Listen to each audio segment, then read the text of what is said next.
안녕하세요. 존버 존 버나드입니다. 자, 오늘 이거 한번 해 보도록 하겠습니다. 자, 미국이 진짜 신뢰를 1 등으로 우선시하는 미국이 고용 통계를 조작했다는 게 이게 진짜 지금 시장 충격으로 계속 오고 있습니다. 그래서 흔들리는 미국 시장, 우리 어떻게 투자해야 되나? 우리 ETF랑 뭐 이런 거 투자하고 있잖아요.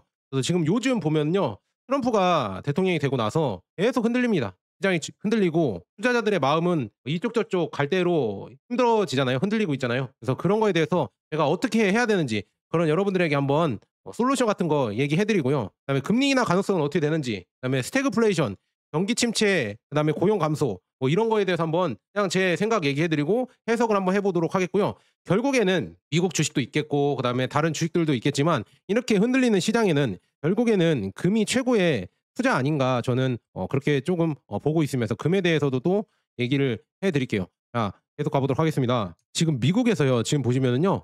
최근에 고용 보고서가 예기치 않게 수정이 됐습니다. 수정 전에는 지금 144,000, 6월에는 147,000 이렇게 됐는데 수정 후에는요. 지금 19,000, 14,000 이렇게 258,000 명이 날아갔어요. 그래서 이렇게 이전에 이렇게 큰 오류가 이렇게 있었다는 게 정말 엄청난 거고요. 이로 인해서 지금 미국 경제 통계에 대한 신뢰성, 미국 하면은 우리가 미국 국채에도 왜 투자를 하고 있어요? 신뢰를 바탕으로 투자를 하고 있고 미국에서도 그렇기 때문에 기축통화로 이거를 이끌어 가고 있잖아요.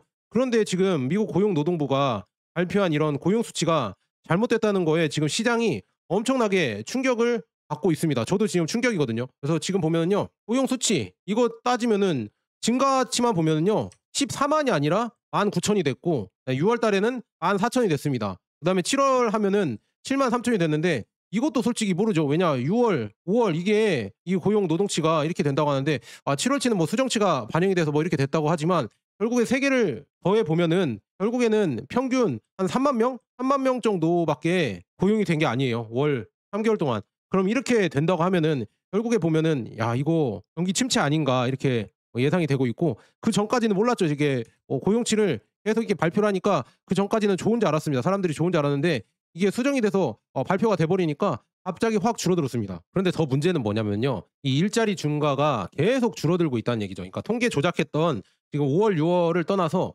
지금 이전부터 3 월, 4월 뭐 이렇게 길게 보면은요. 서서히 지금 잠정치도 내려가고 있고 이게 통계가 계속 내려가고 있다는 게 이게 문제입니다. 결국은 일자리가 감소하고 있다. 이게 문제죠. 그래서 이거를 과연 어떻게 지금 우리는 받아들이고 어떻게 해야 되는지 이게 참 궁금하잖아요. 그래서 이게 트럼프 행정부가 이거를 의도적으로 조작을 했냐 이게 참 의문이죠. 그래서 이거에 대해서도 지금 계속 의문이 계속되고 있는데 또 통계 실수라고 이거는 보기는 좀 그렇거든요. 왜냐 실수라고 보기에는 너무 많은 수치가 그러니까 25만 8천 개가 날아가기 때문에 이게 실수라고 하기에는 쪼금 그렇습니다. 그래서 '과연 누가 조작을 했을까?' 이것도 좀 의문입니다. 그래서 뭐 트럼프는 뭐 여러 가지 뭐 이유가 있겠지만 자기는 아니다. 고용 통계 담당자가 잘못한 것이다. 그런데 이 고용 통계 담당자를 보니까 바이든이 임명을 했었네. 그래서 바이든이 임명을 해서 나를 안 좋게 하려고 그다음에 트럼프는 예전부터 계속 "금리 인하를 해야 된다. 금리를 인하해야 우리가 산다." 그래서 제롬 파월을 계속 압박을 했잖아요. "제롬 파월을 해고하겠다. 왜 금리 인하를 안 하냐? 니네들이 지금 이거를 잘못하고 있다." 그러면서 지금 이렇게 나오니까 "거봐 내가 금리 인하하라고 했잖아." 트럼프가 이렇게 얘기를 하고 있죠. 그래서 제가 또 이렇게 또 예전 이런 걸 발언들이나 이런 거를 생각해 보니까 제롬 파월은 또 이렇게 얘기했잖아요. 금리 인하 막 트럼프가 이렇게 압박할 때 "우리는 지표를 그래도 보수적으로 보고 그다음에 대응을 하겠다." 이렇게 했잖아요. 그 지표가 고용이나 아니면은 물가 상승률 이런 거를 얘기를 하는 건데 그게 지금 여태까지는 다들 우려에도 불구하고 "관세 때문에 올라갈 것이다. 물가가 올라갈 것이다. 그다음에 고용이 감소할 것이다." 이런 거를 다들 예상을 했지만 예상과는 다르게 오히려 고용도 좋게 나오고 그다음에 물가도 그렇게 높게 안 나왔잖아요. 그래서 완만하게 떨어지지도 않고 그 수준을 유지를 해서 금리 인하는 안 하고 오히려 쭉 금리 동결로 제롬 파월이 갈 수 있었죠. 그래서 제가 이걸 봤을 때에는 오히려 뭐 제롬 파월이 금리가 아니라 고용 통계를 마사지한 거 아닌가 아니면 제롬 파월 그쪽 월가 세력들이 있겠죠. 트럼프랑 반대되는 그쪽 세력에서 이 금리를 만진 거 아닌가 이런 의심까지도 할 수 있습니다. 그런데 또 모르죠. 이제 트럼프가 조작했다고 생각하는 이런 의견으로 보면은요. 지금 트럼프가 관세를 한다고 했잖아요. 그럼 관세를 한다고 하면은요. 당연히 이런 여러 가지 관세 여파 때문에 이게 선반영되면서 물가나 아니면 경기 침체가 미리 올 수가 있다고 하죠. 그런데 관세 협상하기 전까지 그런 모습을 안 보여줬어요. 아니면은 의도적으로 트럼프가 관세 협상까지 그런 모습을 보여주지 않으려고 통계를 조작했을 수도 있습니다.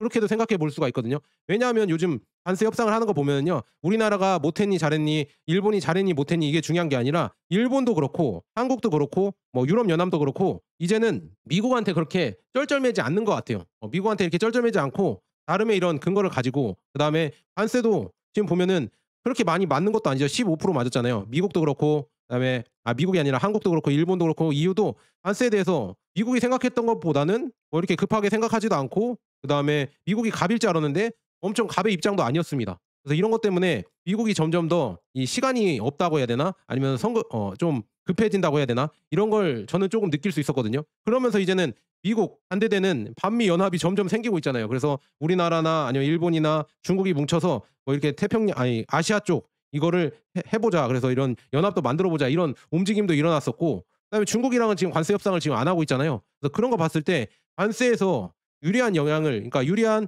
입지를 굳히기 위해서, 구축하기 위해서 아마도 트럼프가 이거를 또 조작했을 수도 있지 않을까. 관세한다고 했을 때부터 이제 뭐 미국의 경제가 바로 무너지고 고용률이 안 좋고 뭐 이렇게 한다고 하면은요, 그러면 관세 이런 정책을 계속 밀어붙일 수 없었거든요. 그런데 그런 거를 밀어붙이려고 하면 이런 통계 조작을 통해서 고용도 좋고 뭐 물가도 안정되어 있다 이렇게 조작을 하면서 트럼프의 관세 정책을 트럼프가 밀어붙인 거 아닌가, 이런 의심까지도 저는 좀 해봅니다. 왜 그렇게 또 생각을 하냐면, 그전에 일론 머스크를 트럼프가 행정 명령으로 응용하면서 일자리 정부 효율을 시켜야겠다. 그래서 일자리를 줄여라 하면서 대량의 인원, 뭐 40만 명 넘는 인원을 대량으로 해고를 했죠. 그럼에도 불구하고 일자리 뭐 고용의 감소 이런 게 거의 통계치로는 나오지 않았거든요. 그것도 제가 봤을 때 의심을 했습니다. 이게 과연 가능한 것인가? 일론 머스크가 그렇게 많이 잘랐는데도 그게 안 나온다는 게 말이 되나? 이렇게 의심을 좀 했었거든요. 그래서 그런 거 봤을 때 이런 여러 가지 이유가 좀 복합적으로 봤을 때 트럼프도 아마 조작을 어느 정도 용인을 했을 수도 있겠구나. 그러니까 이게 미국이란 나라가 원래 이런 조작을 안 해야 되거든요. 믿음으로 가야 되는데 이런 믿음을 잃어버리니까 여러 가지 지금 이런 해석이 나오고요. 그다음에 이거 해석은 해석이고 지금 결과가 나왔으니까 과연 어떻게 해야 될까? 지금 금리 인하 확률이 엄청나게 늘어났거든요. 왜냐하면은 지금 고용이 이렇게 안 좋다고 하면은 선제적으로 금리 인하를 해서 이거를 대응을 해야 되거든요. 금리 인하를 해서 이제 다시 또 경기 침체가 올 것 같은 거를 다시 또 이제 돈을 투입을 시키면서 경기를 살리면서 고용을 창출하고, 그다음에 사람들이 이제 더 많이 일자리를 얻고 소비를 늘리면은 경기가 다시 살아날 수 있거든요. 그럼 다시 또 이제 스무스하게 다시 또 경기 상승으로 갈 수가 있는데, 과연 이게 가능할 것인가? 이거는 물가가 안 올라야 되거든요. 고용 감소로 물가가 점점 더 이제 소비가 줄어들면서 물가가 내려오면서 물가도 상승하지 않고, 그다음에 이게 돈을 풀면서 고용이 상승하면서 이렇게 올라가야 되는데, 근데 그 역에 상관관계가 있죠. 그게 뭐냐면 결국에는 스태그플레이션이죠. 지금 보시면 물가냐 고용이냐 이거 두 개 할 때 두 개를 잡아야 될 때 만약에 스태그플레이션이 온다. 물가 상승과 경기 침체가 같이 온다고 하면은요. 과연 연준 입장에서, 아니면 과연 미국 경제가 어떤 걸 잡아야 될까? 이거에 대한 또 딜레마가 생길 수가 있거든요. 그러니까 물가를 막기 위해서 금리를 올려버리면은 경기 침체가 와버리고, 그런데 지금 상황에서는 고용이 줄어들고 경기 침체가 오는데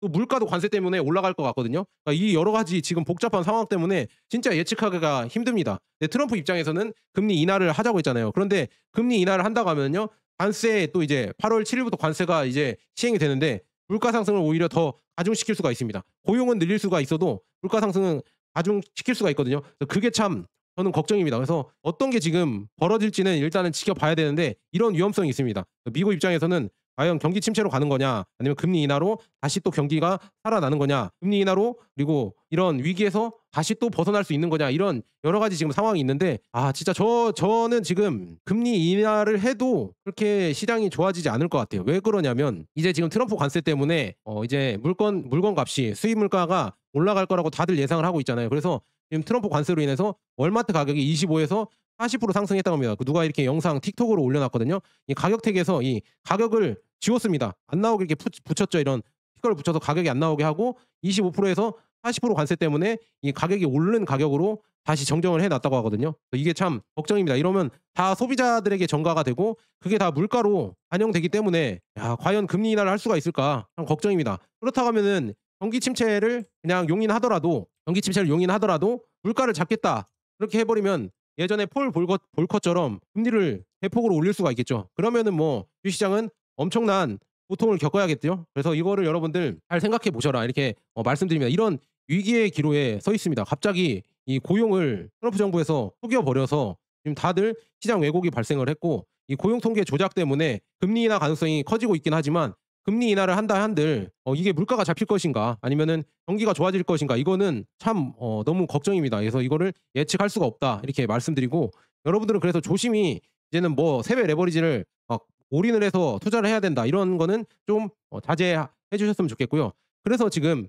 만약에 이런 이 고용이 지금 악화됐잖아요. 그러면은 금리 인하를 하겠다 이렇게 확률이 늘어났잖아요. 이제 금리 인하를 한다고 하면은 달러가 어떻게 될 것인가? 달러 약세가 될 것인가? 달러 강세가 될 것인가? 이게 참 의문이었잖아요. 근데 이것도 변동성이 엄청나게 커지고 있습니다. 왜냐하면은요, 지금 고용 지표 이거 조작이라고 발표 전까지만 해도 달러가 강세였거든요. 왜냐? 금리 동결을 하고 앞으로도 이제는 동결의 이런 가닥이 커질 것 같다. 금리 인하를 좀 적게 할 것이다. 이런 얘기가 계속 나오면서 달러 강세로 이렇게 가는 모습이었는데, 지금 이 고용 지표 조작이 발표되자마자 달러 약세가 나왔습니다. 왜냐? 금리 인하를 할 것 같으니까. 금리 인하를 한다고 하면 달러 약세가 되고 있죠. 그래서 우리나라 환율도 1,400원까지 올랐다가 다시 또 1,300원대로 내려왔잖아요. 근데 이게 참 여러분들 환차익으로 뭐 이렇게 단기로 투자하는 사람들한테는 안 좋을 것 같습니다. 시장 불확실성이 높아지기 때문에 좋지 않거든요. 근데 여러분들 이거 보시면 제가 말씀드리잖아요. 달러는 제가 봤을 때는 원달러 환율은 앞으로 장기적으로 지금 변동이 있겠지만 올라갈 겁니다. 지금 달러 약세가 왔어도, 그다음에 달러 인덱스 DXY라고 하죠. 이게 줄어들었어도 그만큼 원화의 가치가 이렇게 올라가지 않았거든요. 그리고 환율에서 그만큼 환율이 내려오지 않았거든요. 그렇기 때문에 앞으로 우리나라 환율은 장기적으로 우상향할 겁니다. 그래서 여러분들 달러 투자 웬만하면 멈추지 말고요. 달러로 투자할 수 있는 금 있잖아요. 금이나 미국 주식이나 아니면 해외 주식 ETF, 그다음에 뭐 중국 이런 해외 자산을 많이 늘려가셔라. 저는 원화의 가치는 계속 떨어질 거라고 보고 있고요. 그래서 지금 트럼프 정부에서는 이런 여러 가지 내부적으로도 이런 악재가 있었고, 외부적으로도 한번 봅시다. 지금 중국에서 히토류를 갖고 있다고 합니다. 그러니까 중국이랑 이 결국에는 관세 협상을 하는 게 최종 이런 미국의 목적인데, 중국을 굴복시켜야 되는데 이 굴복이 잘 안 될 것 같다는 게 이게 문제죠. 왜냐? 서방 무기 공급 봉쇄를 하겠다. 그게 뭐냐? 서방에 최첨단 무기에 들어가는 게 히토류거든요. 히토류가 들어가야 최첨단 무기를 만들 수 있는데, 거기에 뭐 공급의 90%를 중국이 통제하기 때문에 여기에 수출을 안 한다는 얘기죠. 이 무기 쪽에 쓰이는 거는 수출을 안 하겠다 이렇게 나오면서 이 독점권 때문에 지금 뭐 골치 아픈 거죠. 트럼프가 지금 골치 아파지고 있습니다. 그래서 지금 무기 쪽에서 중국의 히토류 이런 통제 때문에 미국의 방사한 업체가 지금 계속 힘들어지고 있습니다. 이런 여러 가지 여파 때문에 결국에 미국의 이런 위기가 더 가속되겠죠. 그다음에 중국이랑도 이런 관세 협상을 뭐 이렇게 미국이 갑인 상태에서 할 수가 있을까? 전혀 아니라고 저는 보고 있습니다. 이런 여러 가지 히토류 때문에 결국 관세 협상이 순조롭게 진행은 안 될 것 같고요. 그래서 제가 강조드렸잖아요. 중국 방산주가 오를 것 같다 해서 지금 오늘 보니까 중국 방산주들이 계속 급등을 하고 있습니다. 저는 중국 방산 ETF에 투자한다고 말씀드렸죠. 그래서 그거는 지금 팬 가입해 주신 분 팬 영상에 올렸으니까 여러분들이 한번 보시면 될 것 같고요. 계속 가보도록 하겠습니다. 맞다. 첨언을 하자면 이 무기에 어디에 쓰이냐 이렇게 궁금하신 분들이 있어요. 히토류가 자석이라고 보면 돼요. 자석이 어디에 쓰냐면 이 모터에 쓰이고요. 그다음에 레이더 이런 거에 많이 쓰입니다. 최첨단 장비에 그러니까 많이 쓰이겠죠. 그래서 그거를 한 번씩 생각해 보시면 될 것 같고요. 그다음에 미국이 지금 러시아를 압박한다고 이렇게 하면서 중국과 인도에게 러시아 가스나 러시아 원유를 수입을 하면 100%의 관세를 먹이겠다. 특히나 인도한테 엄청나게 압박을 했잖아요. 그런데 지금 인도 관리들은 미국의 제재 위협에도 불구하고 러시아로부터 저렴한 원유를 계속 구매할 것이라고 이게 지금 새로운 기사가 나왔다고 합니다. 그래서 지금 지도자들이 인도에서 지금 여러 가지 여론이 있었지만 결국에는 러시아의 값상 이런 원유를 수입을 해야 된다 이런 여론이 강해지면서 계속 그쪽으로 가는 걸로 이렇게 생각을 하고 있다고 하거든요. 그래서 관세를 하든지 말든지 우리는 러시아 석유를 싸게 수입을 하겠다. 왜냐? 여기에서 버는 돈이 많기 때문에 지금 인도는 이렇게 배째라 이렇게 방식으로 나오고 있거든요. 그래서 지금 보니까 이번에 오펙 플러스 8개국이랑 사실상 자발적 감산을 종료했다고 합니다. 그래서 국제유가가 이제 이것 때문에 더 떨어질 것이라고 트럼프가 이제 지금 대러 제재를 또 하기 위해서 이런 유가를 낮추려고 지금 하고 있겠지만 뭐 이미 저는 별로 영향을 안 받을 거라고 저는 보고 있어요. 러시아가. 왜 그러냐면 이미 이거는 예측된 상황이고, 그다음에 인도랑 이 중국이 계속 수입을 해주고 있기 때문에 그렇게까지 큰 타격은 입지 않을 것 같다 이렇게 볼 수가 있습니다. 여러 가지로 지금 트럼프의 관세 정책이 그렇게 막 엄청나게 통하는 지금 상황은 아닌 것 같아요. 그래서 그런 식으로 지금 가고 있다 이렇게 말씀드리고요. 그다음에 캐나다랑 스위스랑도 협상을 지금 해야 되는데 뭐 미온적이죠. 캐나다도 그렇고 스위스도 그렇고 그렇게 엄청 협상을 하려고 하고 있지 않습니다. 그러니까 지금 괜히 지금 똥줄 타는 거는 미국이 계속 지금 급해지는 거예요. 지금 원래는 우리가 이렇게 관세를 얘기를 하면은 브라질이든 한국이든 뭐 일본이든 유럽이든 캐나다든 와서 다 이렇게 상의를 할 줄 알았는데 결론은 보니까 브라질 룰라도 동등한 대우를 해야 미국과 협상 가능하면서 강대강으로 나오니까 오히려 이제 트럼프 이스 타코라고 하잖아요. 트럼프가 오히려 물러나는 지금 형세이지 않을까 저는 그렇게 보고 있습니다. 그래서 브라질이 이렇게 오히려 강하게 나오니까 이런 다른 나라들이 보는 거죠. 오히려 강하게 나와야 트럼프가 오히려 잘해준다. 오히려 약하게 나오면은 트럼프가 잘해주지 않기 때문에 강하게 나가는 게 맞다 이렇게 얘기가 나오고 있습니다. 그래서 이런 거 봤을 때 참 뭔가 지금 국제 정세가 급변하고 있다 이런 거를 지금 제대로 보셔야 되는데 그다음에 이란이 지금 문제가 있죠. 이란이 또다시 뭐 이렇게 갈등이 발생할 수 있다. 중동 전쟁이 또 위험이 계속 커지고 있죠. 일단은 뭐 휴전을 했지만 제가 봤을 때는 둘 다 이란이나 이스라엘이나 둘 다 이제는 무기를 또 다시 또 뭐라고 해요? 충전을 하고 붙을 수가 있거든요. 그래서 이런 거를 잘 보셔야 되고 그래서 이런 이스라엘이나 이란이 특히나 이스라엘 이쪽이죠. 미국 무기를 다시 충전을 하고 복구를 한 다음에 다시 또 이제 전쟁을 시작할 수도 있으니까 러시아, 중국, 북한이 이란에 대해서 이 무기와 탄약을 계속 무장을 시켜주고 있습니다. 그래서 이제 잠재적인 이런 위협에서 이란을 조금 강하게 만들어주려고 이렇게 하고 있기 때문에 제가 말씀드린 중국 방산 종목이 이렇게 날아가는 이유가 다 이런 이유가 있습니다. 이집트나 이란이나 파키스탄 이쪽에 계속 중국 방산 이 스텔스기나 전투기나 이런 드론이나 미사일 이런 그다음에 전자전 시스템 이런 게 수출되고 있거든요. 이런 게 아무래도 더 많은 이런 이익을 남길 것 같다 이렇게 말씀드리고요.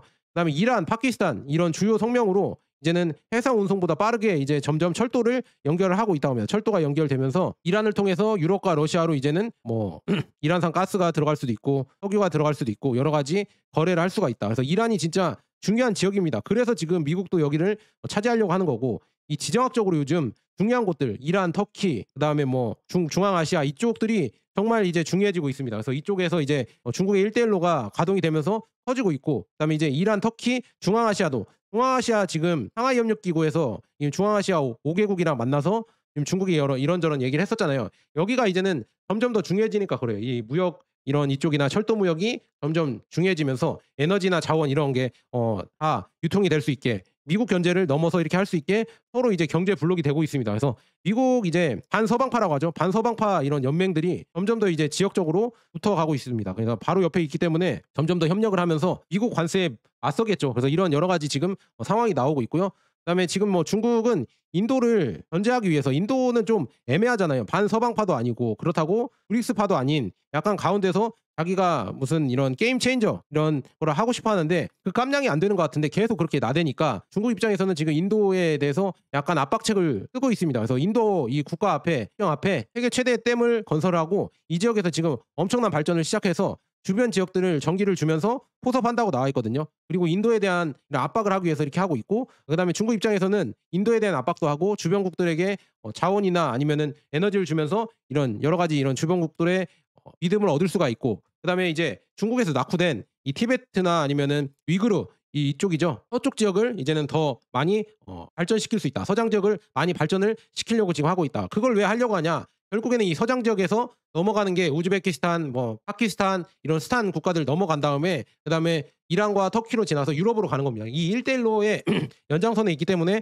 다 이런 개발을 하고 있습니다. 그리고 지금 뭐 이제 군사 이런 것도 중국이 지금 보면 제20 스텔스기가 지금 뭐 스시마해협, 바시해협, 대한해협 이거를 조용히 비행을 해서 지나갔다고 하거든요. 근데 한국이나 일본은 몰랐었다 이렇게 얘기가 나오고 있습니다. 그래서 이게 과연 중국의 뻥인지는 모르겠지만 진짜 지나갔다고 하면 이거를 발견을 못했다는 얘기고 중국의 기술이 이렇게까지 올라왔다는 얘기는 결국에는 우리가 지금 모르고 눈 뜨고 코 베일 수가 있다. 그러니까 이걸 알아채지 못하고 그냥 당할 수가 있기 때문에 그만큼 지금 중국의 군사력이 커졌다는 얘기입니다. 그래서 이렇게 커지면 커질수록 이제 지정학적으로 위기가 점점 발생을 하고 있고 그다음에 이제 점점 뭐 여러 가지 변수가 발생하겠죠. 그러면 그럴수록 금의 가치는 더 많이 오를 수밖에 없고 중국이 지금 계속 미국을 압박하고 있어요. 파나마 항구도 지금 블랙록이 원래 여기를 인수를 하겠다 이렇게 얘기를 했었는데 이 블랙록 인수가 이제 차질을 빚으면서 여기에 또 이제 중국 기업이 들어간다고 하고 있거든요. 이 파나마 운하에서도 과연 어디가 지금 차질할지 이것도 참 기대를 해봐야 된다 이렇게 말씀드리고 결론은 뭐 고용 수치의 조작, 그다음에 트럼프의 관세 뭐 이런 위기에도 결국에 금은 지금 고용수치, 고용보고서 조작 이후에 급등을 했거든요. 역시나 안전자산은 금이다. 금 빼고 안전자산이 없어요. 지금 고용수치 조작이 발표되고 나서 비트코인은 급락을 했거든요. 그러니까 이 비트코인도 우리가 안전자산이다 이렇게 얘기를 하고 있지만 결론적으로는 투기자산이라고 이렇게 볼 수가 있습니다. 그래서 금 빼고는 안전자산이 없습니다. 이런 위기 때 여러분들의 자산을 지켜주는 거는 금과 은 빼고는 아마도 없는 것 같다 이렇게 말씀드립니다. 그래서 제가 말씀드리잖아요. 지금 일본의 지금 금 가격도 금 현물 가격도 50만 엔을 돌파하고 있고 수직으로 상승하고 있다고 합니다. 우리나라도 이런 게 될 수가 있어요. 원화 가치가 계속 떨어지고 환율이 오르면은 금의 가치는 더 치솟을 수가 있고 결국에는 여러분들 어느 쪽이든 금이 이깁니다. 그러니까 여러분들 뭐 미국 주식도 우리가 투자를 하고 있지만 지금 이런 상황에서는 워렌 버핏도 현금을 많이 모아가고 있잖아요. 근데 현금보다는 오히려 금을 많이 모으는 게 좋은 것 같고요. 그다음에 뭐 ETF도 있겠지만 결국에는 제가 봤을 때는 이 은도 그렇고 금도 실물로 사는 게 좋지 않을까. 왜냐하면은 금에 대한 수요가 몰리고 은에 대한 이런 종이금, 종이은 수요가 몰리면은 결국에는 실물로 대체가 안 돼요. 여기에 돈이 많이 모이게 된다고 하면 실물로 대체가 안 되고요. 없을 수가 있습니다. 왜 이거를 이렇게 얘기하냐? 믿음 있지 않냐? 얘네들이 갖고 있는 만큼 팔지 않냐? 이렇게 저한테 물어보시는 분들이 있어요. 물론 갖고 있는 만큼 팔겠죠. 하지만 뱅크런 사태나 아니면 골드런 사태가 발생을 하면 과연 이거를 보장할 수 있을까? 예전에 70년대 있잖아요. 70년대 근본이 이제 그때 미국에서 폐지를 하고 나서 달러를 금으로 못 바꿔주겠다 이렇게 하니까 금의 가치가 폭등을 했죠. 그런 일이 또 벌어지지 말란 법이 없습니다. 우리가 금 현물에 기반한 은 현물에 기반한 투자를 한다고 해도 ETF나 이런 거에 투자를 한다고 해도 얘네들이 나중에 현물이 없다고 해버리면은 어떻게 할 것인가? 그리고 ETF 가격이 갑자기 엄청나게 금융 위기가 오고 금이랑 은의 가치가 갑자기 뻥튀기 된다고 하면은요, 뻥튀기 돼서 막 10만 원 하던 게 100만 원 하고 1000만 원까지 올라간다 하면은 이렇게 올라가면은 아마도 너무 많이 올라가서 결국 현물이 없다. 현물이 없어서 그냥 1000만 원 선에서 청산을 시킬 수가 있거든요. 아니면 100만 원 선에서 청산을 시키는데 현물은 뭐 1000만 원, 1억까지도 올라갈 수도 있습니다. 이렇게 올라가면 현물을 갖고 있는 사람, 그러니까 실물 금이랑 실물 은을 갖고 있는 사람이 그러니까 위기에서는 궁극적으로 승자가 될 수가 있습니다. 물론 ETF로 갖고 있으면은 뭐 위기가 안 오면은 그래도 수익을 얻을 수 있겠죠. 하지만 우리가 금과 은을 투자하는 거는 진짜 위기, 찐 위기가 왔을 때 그걸 대비하기 위한 목적도 있거든요. 그런 목적에서는 실물을 갖고 있는 게 찐 위기에는 여러분들이 대비를 할 수가 있다. 그래서 제가 말씀드리잖아요. 저 이렇게 쿠팡 링크에 한번 들어가셔서 이쪽에 나오는 쿠팡 링크 있거든요. 들어가셔서 한번 금은 이 실버바랑 골드바 가격 비교해 보시고 혹시나 차이가 나시는지 한번 보시고 아니면 금은방 가서 물어보시고 그래서 여러분들 실물 금을 이렇게 많이 모아 가셔라. 저는 그래서 이 쿠팡으로 제 거 링크 이런 걸 통해서 저도 쿠팡으로 해서 실물 금이나 실물 은을 사거든요. 그래서 여러분들도 혹시 관심 있으시면 제 쿠팡 링크 들어가셔서 실물 은과 실물 금 이거 한번 구매하셔도 이거 투자 용도입니다. 이거를 뭐 구매하셔서 뭐 이용을 하는 게 아니라 나중을 위한 투자 용도로 그렇게 하시면은 나쁘지 않지 않을까 저는 그렇게 보고 있습니다. 그래서 금 빼고 안전자산이 없다. 물론 우리가 미국 주식이나 ETF도 투자하고 있지만 결국에는 궁극적으로 금의 가치가 이런 통계 조작과 흔들리는 미국 시장에서 결국에 금이 제일 좋은 안전자산과 안전 피난처가 되지 않을까. 그리고 요즘 보면 S&P 500, 나스닥 100보다 수익률이 좋아요. 그러니까 제가 매번 말씀드리는 겁니다. 자, 여기까지 좀 번화되었습니다. 여러분 감사합니다.